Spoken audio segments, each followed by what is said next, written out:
नमस्ते, आज मी तुम्हाला रेसिपी दाखवते मँगो शिरा। मँगो शिरा तर इथे आहे ना, मी तेल घेतलेलं आहे, अर्धी वाटी आहे। तुम्ही घी घेतलं, तूप घेतलं तरी चालेल।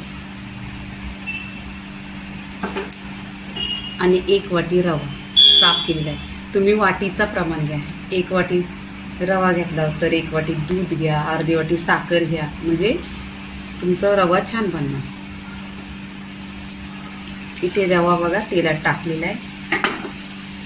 पहिल्यांदा आहे ना, गॅस स्लो करा आणि तेलावर भाजून घ्या। छान असा मऊ लुसलुशीत होईल। फक्त माप तुम्ही एका वाटीचा ठेवा, त्याच वाटीने घ्या।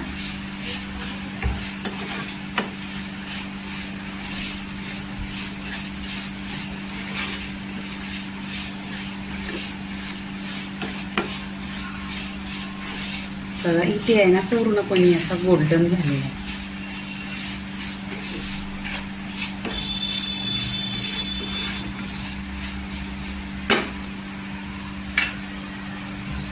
इथे मी याच्यामध्ये दूध टाकणार आहे आणि दुधात बनवणार आहे।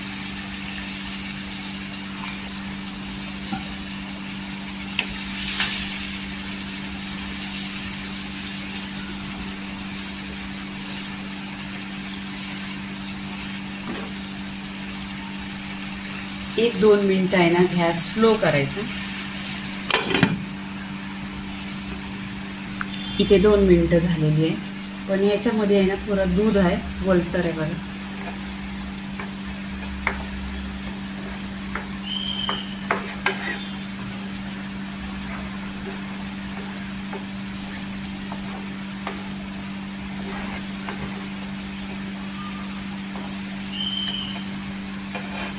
इथे ढाकण लावून आहे ना 2 मिनिटं स्लो गॅस करायचा।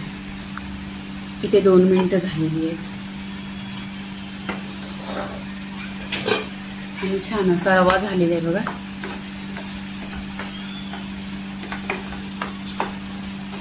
पूर्णपणे असा छान असा रवा झालेला आहे। इथे आहे ना, आपण मँगोचा पल्प काढलेला आहे, तो टाकायचा बघा। कलर पण ह्या शिऱ्यामध्ये मी काहीच नाही टाकणार आहे, नाही ड्रायफ्रूट टाकणार आहे आणि वेलची पण नाही, कारण मँगोला इतका खुशबू आहे ना, भरपूर खुशबू आहे, गोड आहे।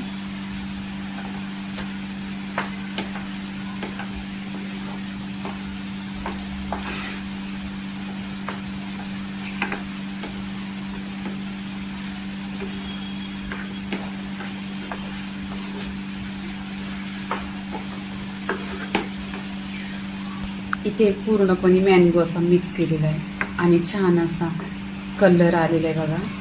आता इथे आपण साखर टाकायची।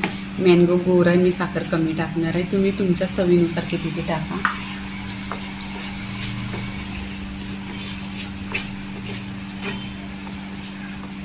साखर याच्यामध्ये मेल्ट होईल। 2 मिनिटं आहे ना, गॅसवर ठेवायचा आणि ढाकण लावून स्लो गॅस करायचा। इथे आपली 2 मिनिटं झालेली आहेत बघा, छान असं शिजलेलं आहे आणि नेहमीच गॅस स्लो करायचा। इथे मी वेलची पूड पण नाही टाकलेली आहे, ड्रायफ्रूट पण नाही, कलर नाही वगैरे काही नाही, कारण मँगोचा खूप कलर छान आहे आणि खुशबू पण येतोय आणि एकदम गोड मँगो आहे। तर आता पूर्णपणे इथे आपली ही रेसिपी झालेली आहे। आता आपण प्लेटमध्ये काढून घ्यायचा रवा। इथे बघा, मी असा हा बाउल घेतला व्हाईट कलरचा, ह्याच्यामध्ये आपण ही रवा टाकायचा।